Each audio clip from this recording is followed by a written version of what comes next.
Black Clover has not only revealed angels and gods, but also the death of Jack? Who? Okay, no one cares about Jack. But what about the fact that Asta has a new girl in his harem? Sensational. Not only that, he has become a living legend in the Hino Country. By splitting the heavens with his new Zetan ability, Ryu states that Asta's legend will live on in the country, just as it did in the past with the first person that created the very technique. However, with Asta's newfound merit for the Wizard King position, Yuno parallels him by becoming the captain of the Golden Dawn? It doesn't stop there. All of our theories have come true regarding Morgan and Asia coming back to life.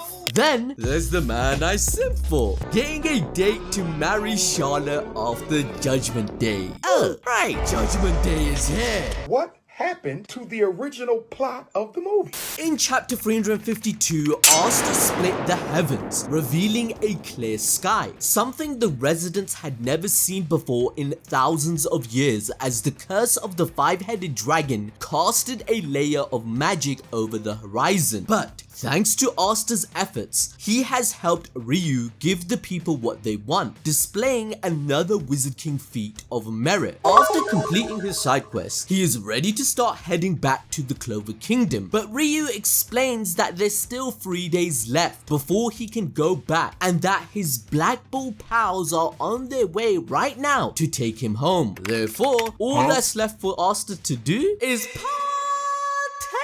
everybody begins to celebrate the Ryuzen 7, the Shogun Ryu, and even the hero from abroad. It's not like the whole world is about to die in 3 days, right? Asta has escaped the troublemaker allegations that foreigners get by proving to the people of the Hino Country that not all foreigners are bad. Ichika approaches Asta and apologizes after learning the truth that she was the one who slaughtered her entire clan after consuming the demon soul pill, thus giving her the strength to wipe out an entire clan of prestigious assassin descendants. Now, at the end of the day, Asta's just happy it was all one big misunderstanding. Maybe a bit too happy, because he's drunk, eating great food provided by none other than Chami.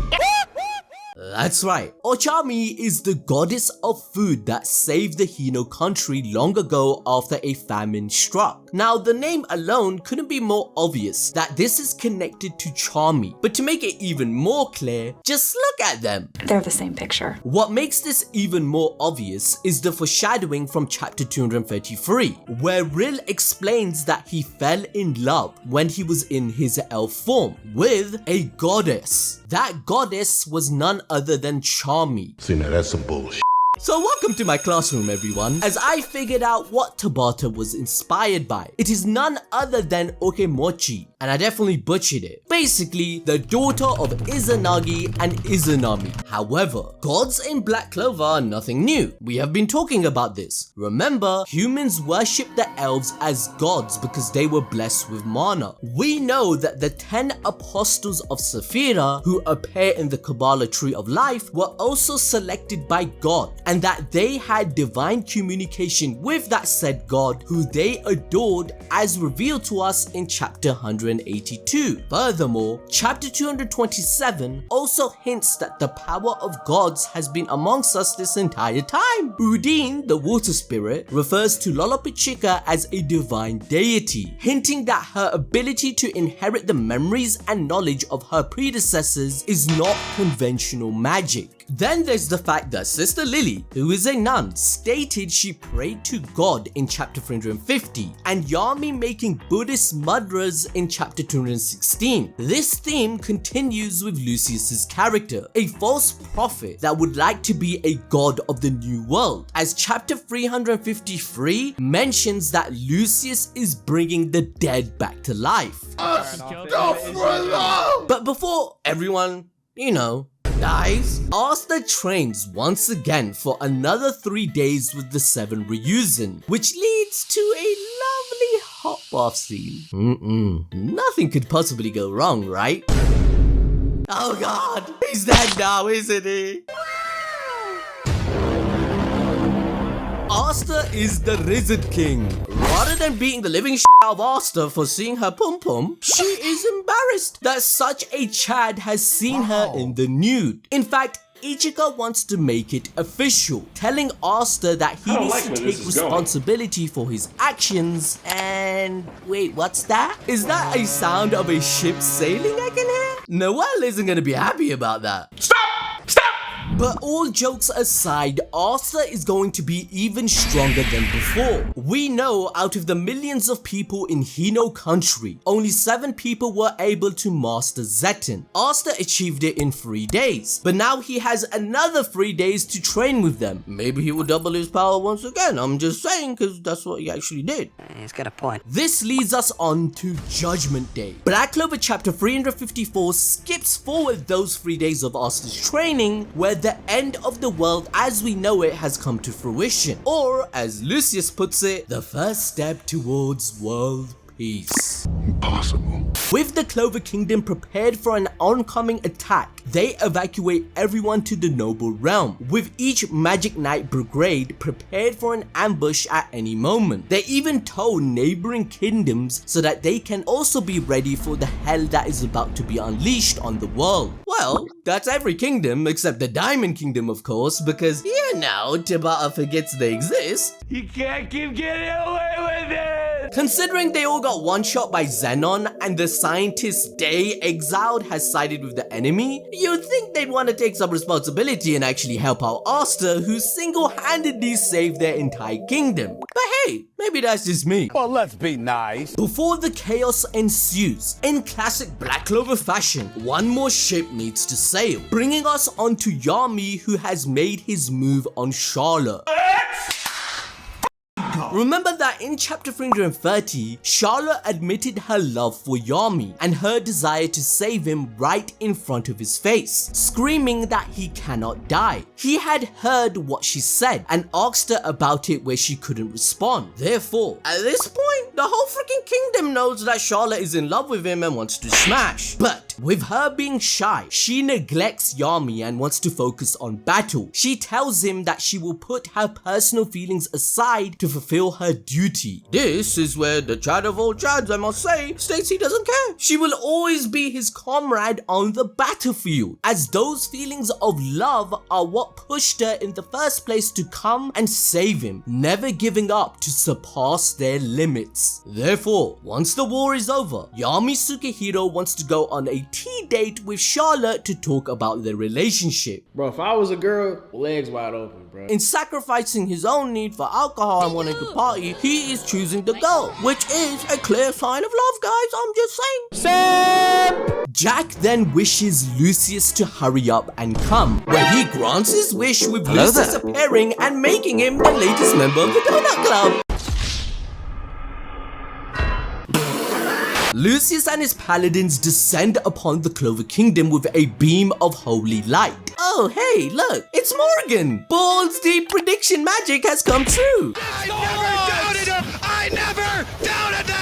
Lucius is using his soul magic in conjunction with his siblings' bone, blood, and body magic, where he begun resurrecting the dead in undying bodies and turning them into paladins. This further confirms Lucius's role as the Antichrist in Black Clover, a man who believes himself to be blessed by God, preaching his beliefs onto humanity by emulating the powers of Jesus. With Morgan, he fused Lucifugus with him, the devil that killed his entire family, which is injustice just to achieve his goal. These are false angels, and he does this by performing miracles such as curing the blind as seen with Morris, as well as resurrecting the dead, as we now see with Morgan and Asia. What did he say? Yes, I've been pronouncing this woman's name wrong for a good 3 years. And a queen just like her mother, Asia. Bruh. Now, Asia has her ass. Congratulations. And she came back once already to congratulate her kids for defeating Majukula and went to heaven, right? But then, Lucius was like, nah. Where you going? You ain't going to heaven because I ain't there. If you get to heaven and you don't find me there, you have gone to hell. That's not heaven. So Lucius brings her soul back to end their entire career. I'm here to tell you right now, We don't care. The next reveal is a moment we've waited years for in Black Clover. Angels are here, baby! A light shines through the clouds on the Clover Kingdom. The citizens are left in awe as angels appear before their eyes, giving Morgan light magic to destroy Jack instantly. But don't worry, William is here to save him. Who? You know, the captain of the Golden Dawn who was hyped to be one of the greatest magic knights there is, but realistically, he's total fodder. That one there was a violation. In a fit of rage, William shouts that he is who he is today thanks to Julius. Thus, no matter what, he will win, even if it costs him his life. Very poor choice of words. William has just been one-shot by a similar spell Julius used in chapter 35 to turn Midnight Sun members into instant dust. With the captain of the Golden Fodder defeated, Lucius begins his attack on the Clover Kingdom, stating that nobody has the power to defy him. No, shoot, let him have his moment, it's not your turn yet. Lucius's angels unleash a large-scale attack on the citizens below. Even the magic knights have all but given up, watching the angels' judgment being cast upon the people. But wait, Yuno is here to save the day. He uses his star magic to create a barrier above the kingdom that saves everyone, deflecting the attack in different directions. Because, you know, if Asta levels up and gets stronger, Yuno has to as well because they are rivals. In doing so, Yuno is paralleling Julius, who saved the kingdom from Patry in the same way, as seen in chapter 145. Back then, Julius overpowered Patry's light magic spell to save the kingdom. This is why William explains that Yuno has far surpassed him, and Yami even comments how much he has grown in 1.5 years. But of course, Yuno isn't alone in this, as Asta also has a history of paralleling the Wizard King, where he defeated the ancient demon, saving the Clover Kingdom in the same fashion that Lumiere, the first Wizard King, managed to achieve.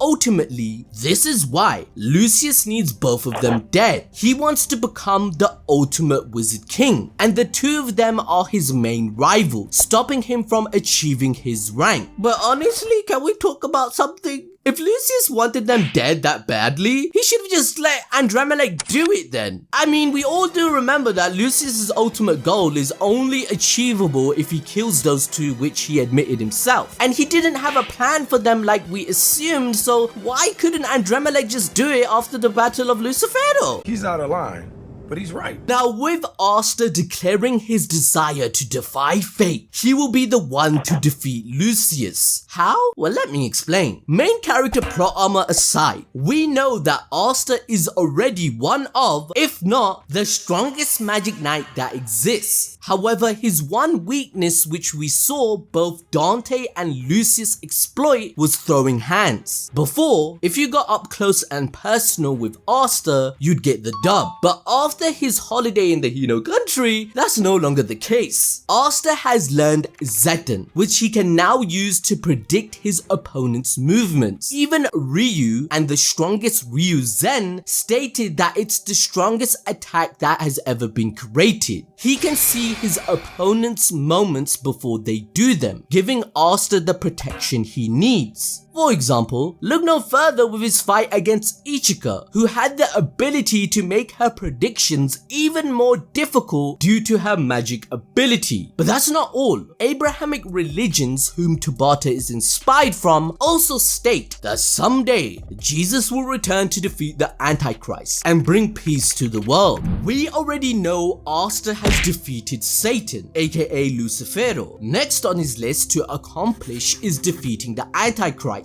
whom we have established as Lucius. Upon doing that, all that is left is to create a world of peace to become the ultimate Wizard King. It cannot be a coincidence that this motif was mentioned again by Sister Lily in chapter 350, where she stated the same classism and prejudice we have been explaining for years. She claims she prayed to God for change to come, and what do you know? Asta was born and given to the very church she happened to be in, and he is also making the difference to the entire world that she wished for? Lily just hasn't realized that her wish is being manifested. We've wondered for years, how could someone smash Asta's mom Lisita when that pum pum is so good that it literally drains the life force out of you? Well, she is Black Clover's iteration of the Virgin Mary, a woman that gave birth without any sexual relations. She was blessed to birth the boy that would go up against Lucius. This would mean Asta could possibly be sent by God, which is why Yuno and Asta both state they cannot forgive someone like Lucius, and they will become the true viceroys of Earth to create a better world, rather than using his deceptive methods that go against God's ideals. Now, to enjoy more peak fiction, learn about Boruto's time skip and how Kawaki and Boruto have switched places. I explain every single memory that is different. You must watch it on your screen right now.